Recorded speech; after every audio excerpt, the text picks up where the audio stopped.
Translation.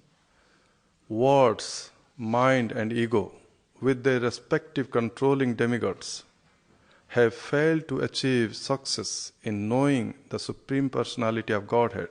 Therefore, we simply have to offer our respectful obeisances unto Him as a matter of sanity. Please repeat after me. Words, mind and ego, with their respective controlling demigods, have failed to achieve success in knowing the Supreme Personality of Godhead. Therefore, we simply have to offer our respectful obeisances unto Him as a matter of sanity. Purport. The froggish calculator may raise the objection that if the Absolute is unknowable even by the controlling deities of speech, mind and ego, namely the Vedas, Brahma, Rudra and all the demigods headed by Brihaspati, then why should the devotees be so interested in this unknown object? The answer is that the transcendental ecstasy enjoyed by the devotees in delineating the pastimes of the Lord is certainly unknown to non-devotees and mental speculators. Unless one releases transcendental joy, naturally one will come back from his speculations and concocted conclusions, because he will see them as neither factual nor enjoyable.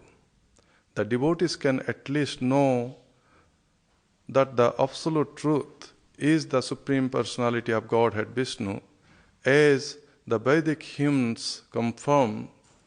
Om Tad Vishnaho Paramam Padam Sada Pasyanti Suraya also confirms this fact. Vedascha Sarver Ahameva Vedyah. By culture, the Vedic knowledge, one must know Lord Krishna and should not falsely speculate on the word aham or I. The only method for understanding the supreme truth is devotional service. As stated in Bhagavad Gita, 18th chapter, 55, verse number 55, Bhaktya mam avijananti yavan yasyami tattvataha. Only by devotional service can one know that the ultimate truth is the Supreme, the Personality of Godhead, and that Brahman and Paramatma are only his partial features. This is confirmed in this verse by the great sage Maitreya. With devotion, he offers his sincere surrender, Namaha, to the Personality of Godhead, Bhagavate. One has to follow in the footsteps of great sages and devotees like Maitreya and Vidura, Maharaj Parikshit and Sukadev Goswami, and engage in the transcendental devotional service of the Lord if one would know his ultimate feature, which is above Brahman and Paramatma.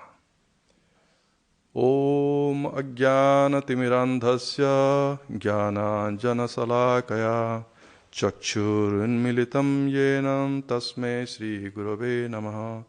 Shri Chaitanya Manobhishtam Stapitam Yena Bhutale Swayam Rupa Kadamahyam Dadati Shwapadantikam Vandeham Shri Guru Shri Yutapadakamalam Shri Gurun Vaishnavamscha Shri Rupam Sagrajatam Sahagana Raghunatha Nitantam Sajivam Sadvaitam Sabadhutam Parijana Sahitam Krishna Chaitanya Devam Shri Radha Krishna Padan Sahagana Lalita Shri Visakha Nitanscha. He Krishna Karuna Sindhu Dina Bandhu Jagatpate Gopesha Gopika Kanta Radha Kanta Namaste. Tatta Kanchana Gaurangi Radhe Vrindavaneshwari Vrishabhanusute Devi Pranamami Hari Priye. Jai Sri Krishna Chaitanya Prabhu Nityananda Sri Advaita Gadadhara Shivasadi Gaura Bhakta Vrinda. Hare Krishna Krishna Krishna Hare Hare Hare Rama Rama Rama Hare Hare. So this is the Vidura and Maitreya Samvad. There is questions and answers in this chapter and the previous chapters, and especially by hearing this, and someone will develop the transcendental loving devotions of the Supreme Personality of Godhead. So in this verse especially, Maitreya the Great says, saying that the words, the mind and ego, and with their respective demigods, they even can't understand the Supreme Personality of Godhead. Can we understand the Supreme Personality of Godhead? It's not that easy. So he is saying very simply that by paying the obeisances unto the Supreme Personality of Godhead is the best way to know Him and know His pastimes and understand Him better.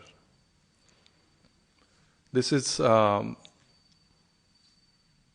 even Brahma.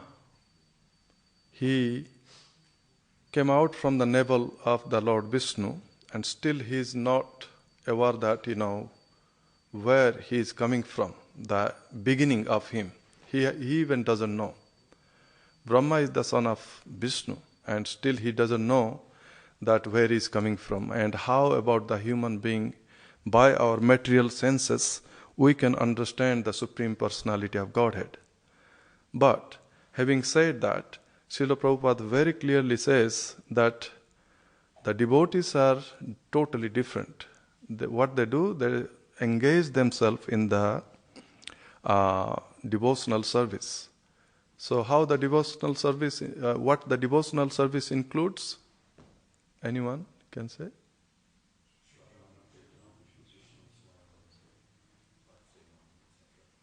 Wonderful. That's really nice. Doing the service, daily your recommended service, chanting the holy name, very, very important, chanting the holy name, doing your prescribed service to the devotees, to the Lord, and then, honoring the remnants of Krishna. They are all included in the, as you said, that Sravanam, Kirtanam, Vishnu Smaranam, that's the Ambarish Maharaj. He was engaged in the 9 devotional services, and those are the part of the 9 devotional services. His nose was smelling the incense and the sandalwood pulp, the lotus feet of the Supreme Personality of Godhead. The nose was one of the senses were being enjoyed and engaged by smelling the beauty, the smell, the great, once it is offered, the incense, the perfume, or the sandalwood pulp, it is going to be the maha, and when we are smelling, the nose is being purified. Similarly, the tongue is being purified by speaking about the Supreme Personality of Godhead and honoring the remnants of the Supreme Personality of Godhead. So these are the way that tongue is being purified. What about the mind? The mind is being purified by hearing the pastimes, the glorification of the Supreme Personality of Godhead and His own devotees. Similarly, the ear will be purified by hearing, again, the Supreme Personality of Godhead and His devotees. In that way, all the senses are being enjoyed and engaged. Without that, we are not going to be able to understand the Supreme Personality of Godhead. Srila Prabhupada says that one can mentally speculate about the Supreme Personality of Godhead, and if he is not engaged especially in the devotional service, it will be a mental speculation for that person. So that's why follow the great sages like Maitreya, Srila Prabhupada giving the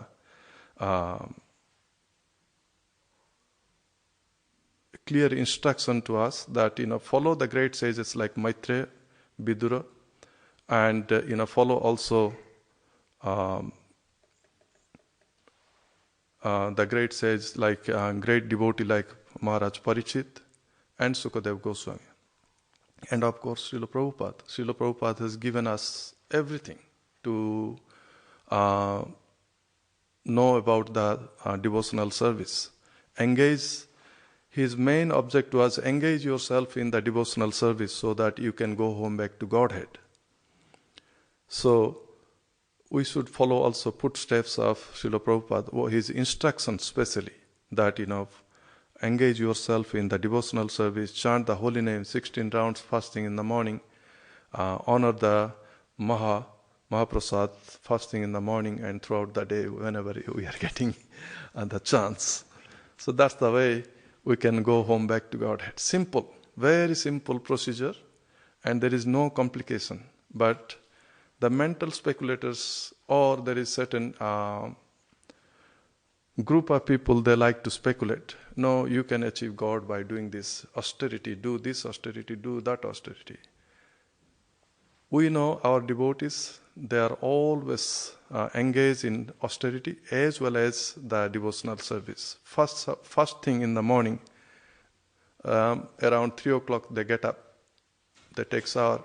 Who is doing that in the outside world? No one is doing that. That's an austerity. No matter it is summer, no matter it is winter or rainy season. They like to get up early in the morning. They like to do their devotional service. They like to do their chanting. They like to honor the prasadam. They like to hearing the class. These are the way. This is one of the austerity. Fixing your mind in one place, sitting, hearing for an hour is not that easy also. So this is also an austerity, you can see. So these are the parts of the austerity and the devotees enjoy. I was reading the Bhagavatam, the last chapter of the Bhagavatam in the 12th canto, 13th chapter, the beginning of the verse, Sutta Goswami says, Yam Brahma Varunendra Rudro Maruta Stunnanti Divyastave Rveda Sangha Padakrama Nisaidi Gayanti Yang Shamaga Dhyanam Avastita Tadgatena Manasa Pasyantina Yogina Yasyantana Vidu Sura Suragana Devaya Tasme Namaho. It's just, this verse we have just studied, we understood that the Supreme Personality of Godhead is not easily understood by mental speculations. Only the devotees can understand. And similarly, in this sloka, Sutta Goswami says, a great sage who is speaking the Bhagavatam in the Naimisharanya. Do you know how many sages are hearing the Bhagavatam from Sutta Goswami? 88,000. 88,000 sages they were hearing from Sutta Goswami in Naimisharanya. Can you believe there was no loudspeaker, nothing that time? And somehow they were able to hear.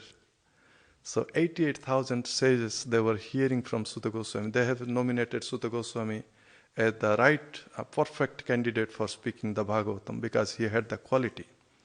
So Sutta Goswami says, unto that Supreme Personality whom Brahma, Varuna, Indra, Rudra and the Marutas praise by chanting transcendental hymns and reciting the Vedas with all their corollaries, Padakramas and Upanishads, to whom the chanters of the Samveda always sing, whom the perfected yogis see within their minds after fixing themselves in trance and observing themselves within him, and whose limit can never be found by any demigods or demons, Unto that Supreme Personality of Godhead I offer my humble obeisances. Maitreya is saying just pay your obeisances, and then Sutta Goswami says exactly same thing, whose limit can never be found by any demigods or demons. Sura Suraganaha. Sura means the demigods and Asura means the demons. So it is not understood by any of them. But by practicing the devotional service, one can understand somewhat. Although it is not, easy to understand the Supreme Personality of Godhead, but it becomes purifies. It purifies our ear, purifies all the senses, like the mind. Ego is being purified. There is no such ego that after when you are hearing from the loving devotional service and the glorification, the pastimes of the Supreme Personality of Godhead, one can purify even within the mind. The intelligence, all get purified. Then the ego slowly disappears. Otherwise, ego is the biggest issue within us, within the whole universe. The mind, ego, they are always the biggest enemy of the human beings, especially for devotees. It is the biggest enemy. Because when we have the ego, sometimes we can make mistakes, sometimes we can offend another devotees. Engaging such discussion, those are not appropriate for a devotee. And interfering on some discussion, continuing a discussion, those are not so important, wasting our energy. These are also cause of our downfall for a devotee especially. Why? When we speak a lot, what happens? We start speaking something, the main matter, if suppose we started about Krishna, then slowly we deviate our mind and our discussion to some other things, and then we'll start offending. And when you speak a lot, then we will start lying also. That's the nature of the mind. When we speak a lot, continuously speaking non-stop, you will see some people, they will just speak non-stop. You must have. And when they speak, you can see some of the truth is coming, and some you can realize that there is nothing truth. Only the false things are coming. So you are engaging unnecessarily your tongue for speaking something and losing all the wonderful things you have achieved, like chanting the holy name, doing the service of the Lord, doing the service to the devotees, all you are losing. So those things are really you need to preserve. You chant your holy name, then you talk a lot that you are even talking that much that you have gone to that level that you are lying, and you are then speaking negatively about some devotees. Forget about speaking negatively about some devotees. Even we should not speak anything negative about any other people. Forget about devotees. It's not necessary. If we speak negatively, we are losing our energy, isn't it? All your good qualities are going to that person to whom you are speaking negatively about. And if that's the case, then why would we speak negatively about someone? A story I remember from Ramayana.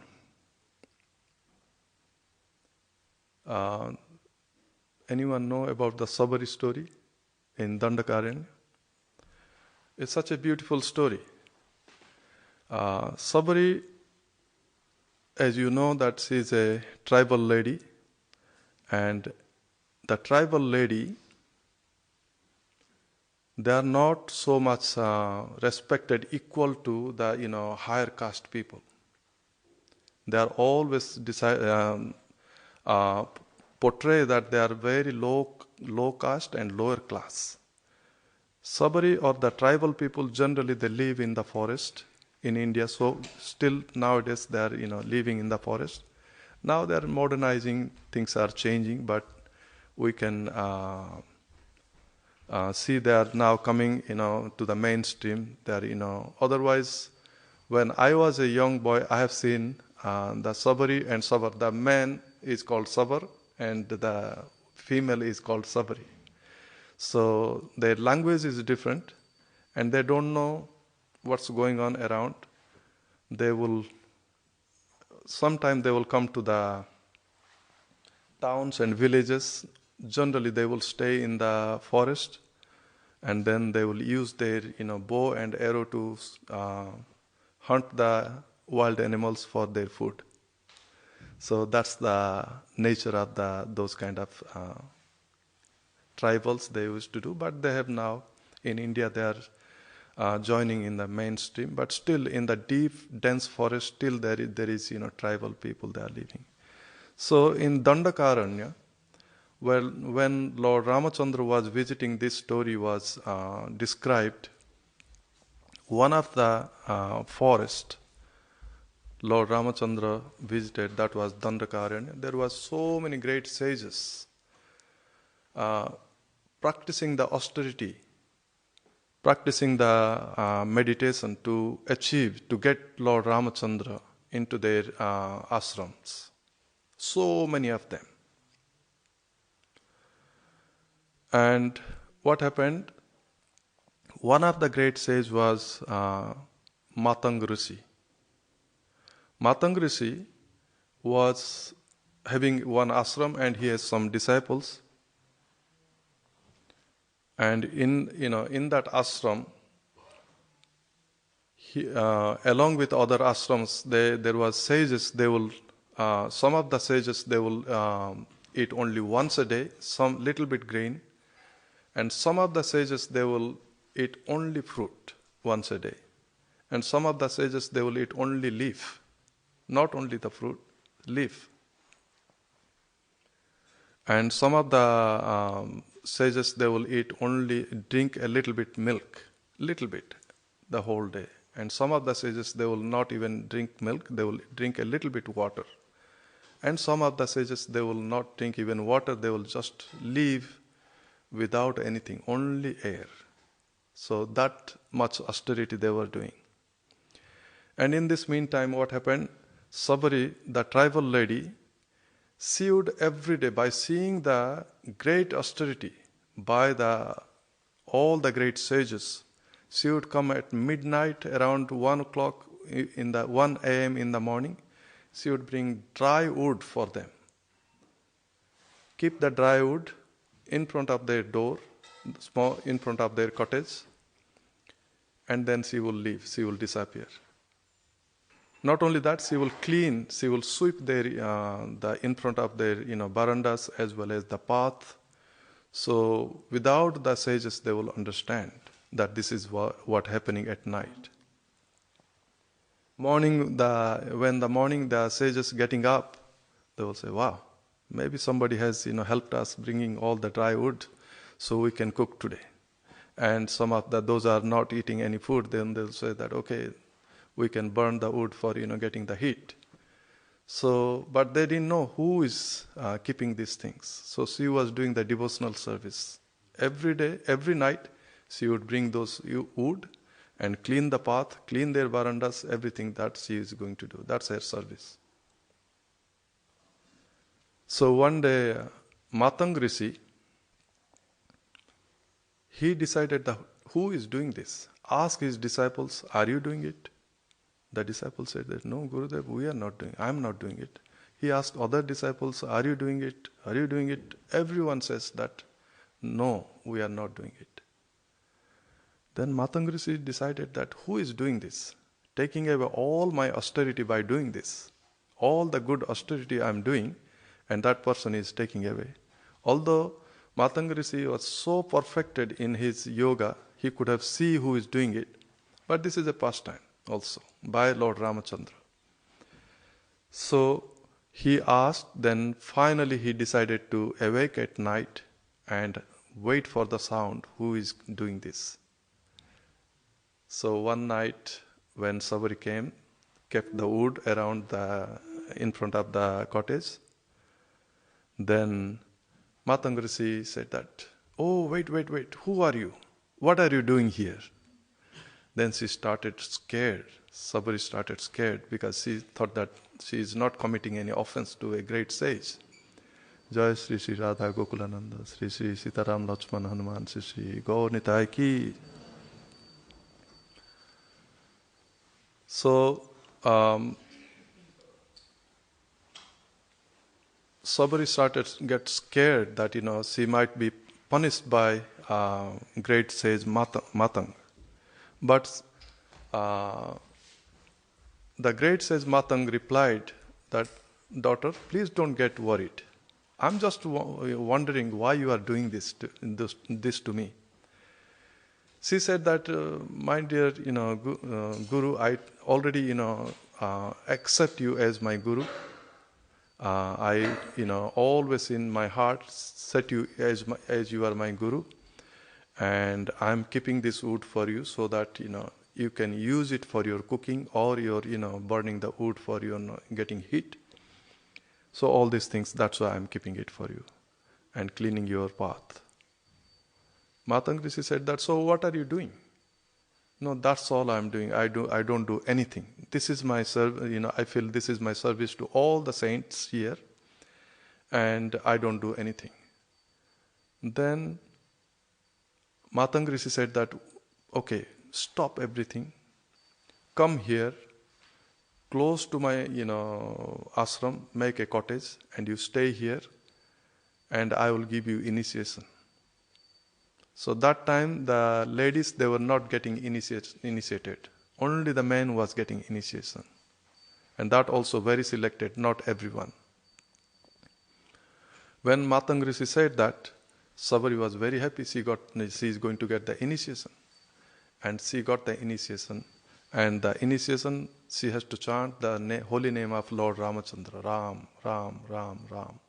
Like Srila Prabhupada gave us the holy name, Hare Krishna, Krishna Krishna, Hare Hare, Hare Ram, Ram Ram, Hare Hare. So similarly, Lord Ramachandra's name was given to her, so she started living there. As soon the other sages found out that Sabari got initiated by Matang Rishi and she got the holy name to chant, all the sages got so angry with Matang Rishi. Have you heard about that? They all got angry. They called a meeting, and then they decided that he will be outcasted from all the sages. So they will not contact him for anything. They will not deal with him at all. In India, still there is small villages. There is, if you commit some offenses, you will be outcasted. It used to happen. I don't know if it is happening or not, but it used to happen. Who is from India? Anyone? They would know. Yeah, small villages, they can make someone outcasted if they have committed offense. There used to be. So what would be happen? No one will touch them. They will not use the well where the others are using for bringing water to their house. It was that much severe punishment. So similarly, that happened to Matang Rishi. Matang Rishi said that, anyways, I'm okay with it. I'm happy that I don't have to connect with anyone. I will do my austerity daily, and I accepted a disciple. They think that she is not qualified, but I feel she is well qualified than the others, even some other of my disciples. So I think that she is well qualified and she should be here. And then Sabari started doing the service daily. Same thing. She would clean the path for all the sages without telling them. She would keep the wood again, same thing, same way, and she would chant the holy name. And one day what happened? That day she was a bit late for doing her service, and she was sweeping the path. A saint was coming, taking bath. After taking bath in a lake, he was coming to his ashram, and Sabari was cleaning the path, and one small rock has hit his leg, the saint's leg. Once that happened, the saint was so angry with Sabri. I just took shower now. I took bath, and now you just, impure me. I have to again go purify. And the saint got so angry, chastised her heavily, that Sabri got so much worried and begged forgiveness to the saint, but there was no forgiveness. No forgiveness. And then the saint has again gone back to the lake. He took bath in the lake. And what happened? As soon he took bath, the water became very impure. The water became very impure, it became very muddy, and then the water was crystal clear. All of a sudden it becomes so impure and so muddy, and then there was worms in the water. So the saints, they stopped going there because the water got impure. Then what happened? All the saints started saying that because of the Sabri's, touching of the, thing, the water become impure. So she is a very impure person. That was the allegation on her. But she never got disturbed. She was still chanting the holy name. Then the time came, Matangrishi said that, okay, I have to give my body now. This is the time I have to go home back to Godhead.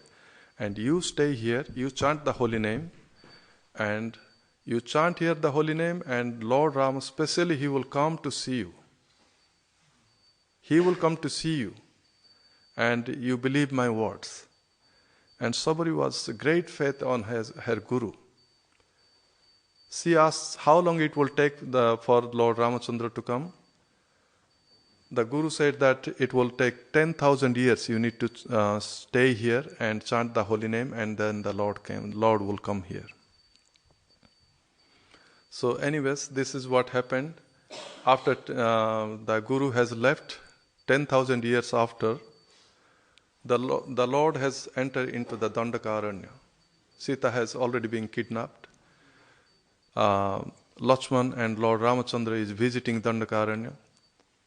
So he is visiting, when he is visiting the saints, all the great sages, they found out that Lord Rama is coming. So they are deciding who is going to, first, which ashram the Lord is going to come. They are discussing which ashram the Lord is going to visit. The great sage who is eating once a day, little bit grain, he was saying that he will come to my ashram because I am doing really strong austerity, eating only once a day. Then some of the saints, they said that why he will go there? He will come to me because I am only drinking milk once a day, little bit, that also little bit. He will come to my ashram first. And some of the great saints, they said that, no, I am eating only leaves. He will come to my ashram first. And some said that we are drinking only water, and the great austerity we are doing, he will come to our ashram. Look at the ego also. Can you really achieve the Supreme Personality of Godhead by your ego that he will come to my place first? The Lord has the quality, he destroys our egos. And because of thinking, then the other saint said that I'm only taking, the air. I don't eat anything. The Lord will come to my, ashram first. So there was a lot of debate was going on in their mind. And then Lord Ramachandra entered into the Dandakaranya. First, he go to the ashram, not into the ashram, outside the ashram, standing there purposely, saying that, I want to go to Sabari's place. Do you know where it is? First, when they saw Lord Ramachandra, they wanted to receive him. Dear Lord, please come to my ashram. Oh, she said, no, I'm not coming now. I will come later, maybe. But I'm looking for, the Sabari's place where she is staying. Then the saint thought in his mind, it's just useless. I don't know, why people called him, he's the Supreme Personality of Godhead. I'm doing so much austerity. He's not coming to my place. I'm receiving him. He's saying no. And he's asking about Sabri, who doesn't know anything. And some of the saints, they thought they talked to themselves. They said that that's why he's being kicked out from the kingdom, and he's wandering in the forest, and his wife is being kidnapped. They even thought gone to that level. They have lost their all the good qualities by getting ego. Gone to that level, thinking about Lord Ramachandra, the Supreme Personality of Godhead. That he's being kicked out from the throne, and his wife being kidnapped, and he's just wandering in the forest. Then he went to other sages like that. They also received him. They wanted to receive him into their ashrams, and he said, no, I'm looking for the Sabri. I want to go to her ashram. So the Lord purposely asking them so that he is the Supreme Personality of Godhead. He doesn't need to go and ask. He knows where Sabri is situated. But he's doing it purposely so that their egos are going to be destroyed. How they have treated to Sabri, that should be really, really, going to be established by the Lord. As I said, that he is the destroyer of the egos. So he is doing that and feel them jealous. And some of them, those are having the good mind, thinking that, oh, the Supreme Lord is there, but why he's not coming to our ashrams? Maybe we have done something. Those are thinking good, But some of them, they have lost their mind. They are thinking, negatively. So finally, as Lord Ramachandra was asking about Sabri here from the distance, the Lord has arrived, and she is chanting the holy name for more than 10,000 years. By hearing that, Sabri ran away from Lord Ramachandra, thinking that how low class I am, why the Lord is coming to me. He should supposed to visit all the great saints. Why he's coming to me? By thinking that she ran away. But Lord Ramachandra saw and called, dear mother, please come. I would like to sit with you, and I would like to talk to you.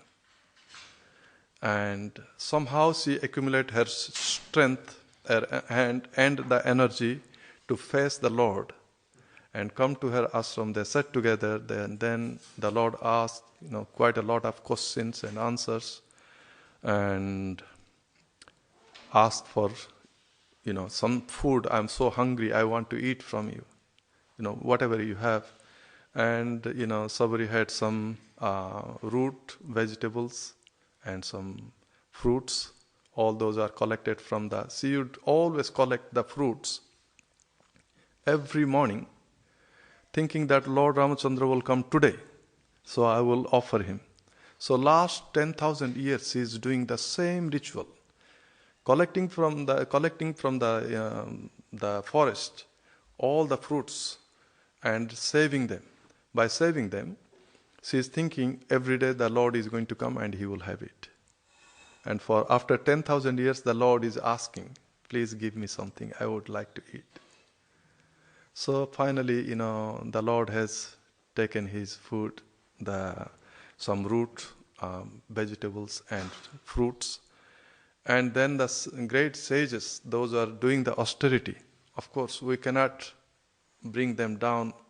They are really high-class devotees also. But because they had the ego, they disrespected Sabri. That's why the Lord wanted to punish them in a way.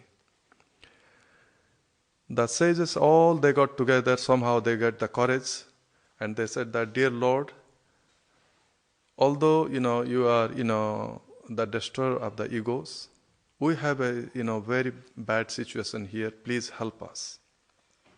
The Lord said that, what is your situation? What is the problem? Then they said that this lake, the big lake, it was very close to us. We used to bring our water for worshipping, for cooking or drinking, and also we are taking the bath. And now that water is totally got bad, and please help us.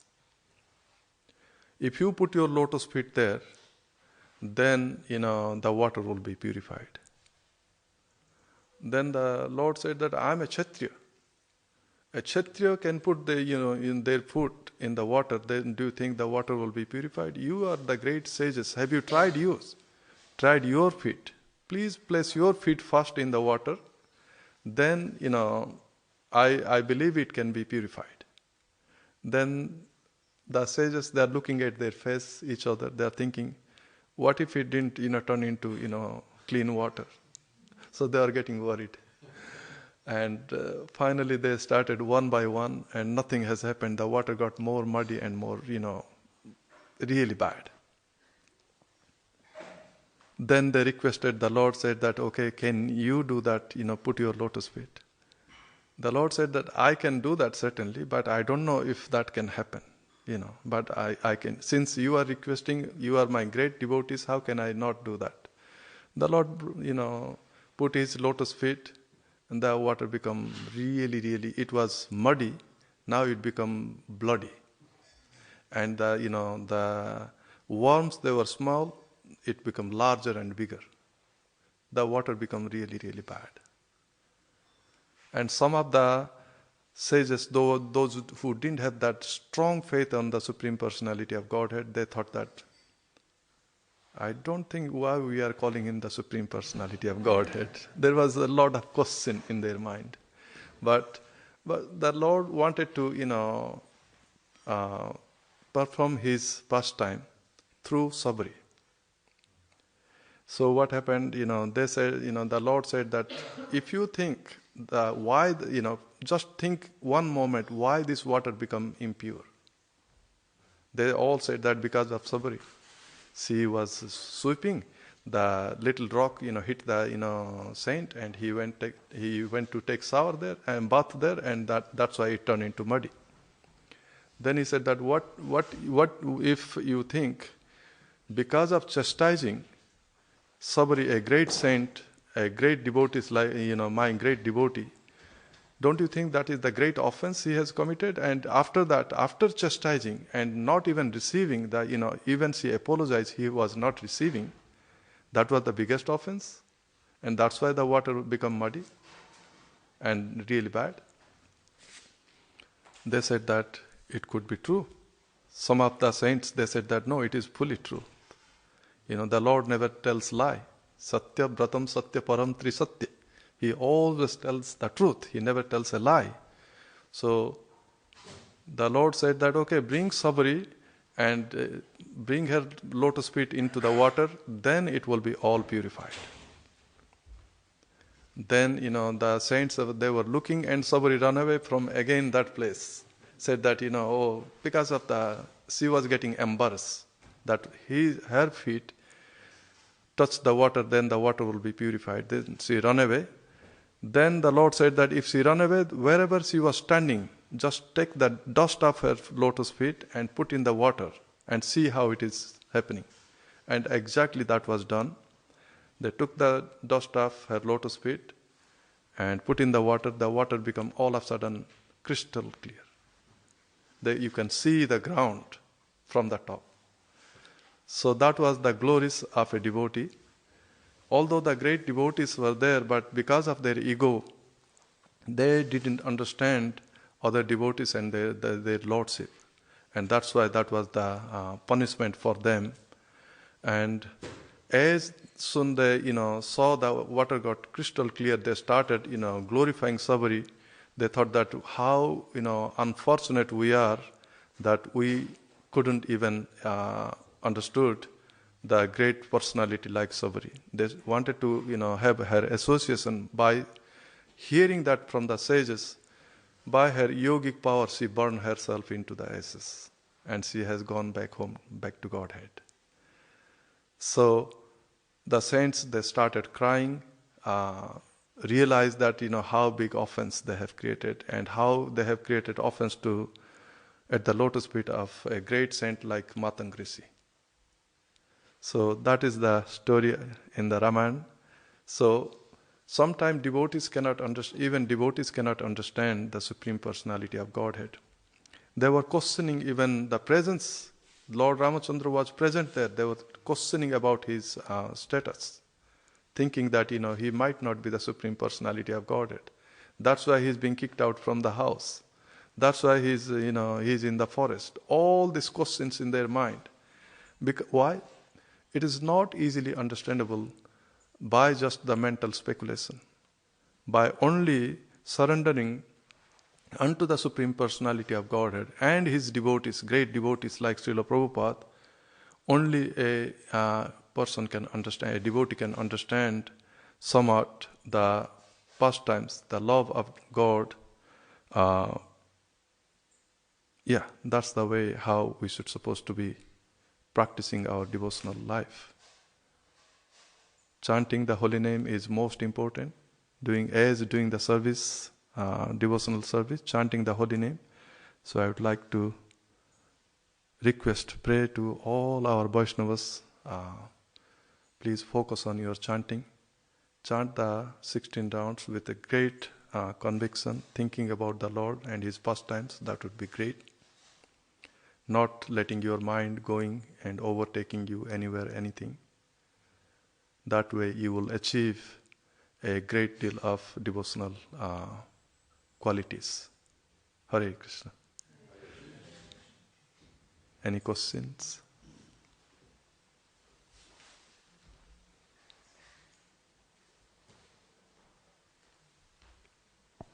Srila Prabhupada ki